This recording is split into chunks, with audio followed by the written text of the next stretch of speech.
Alright, so I'm going to try the other side now, doing the same thing, taping it little by little, and it makes it curve like that by the time you get to the end. So this should work again.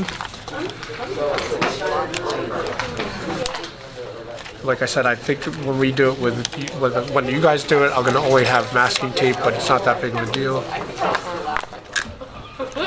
Just because I don't know if they have enough clear tape at this school.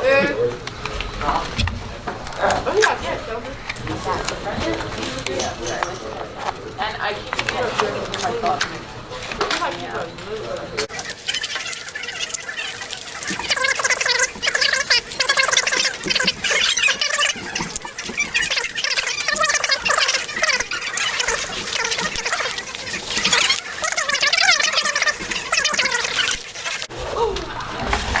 All done? Okay. All right, let me see if this works, and then I'm going to get Mrs. Hallman's example. You should show mine. I might show yours. Okay. So here's a finished colored one, but I'm afraid to cut it yet because I don't want to have to redo anything. This is Alexandra's from my Mod 2A.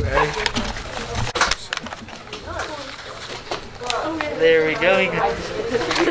I think that's good. I don't know. I guess I got one more piece of tape. I'll have to edit that, but I'll get hers to look at.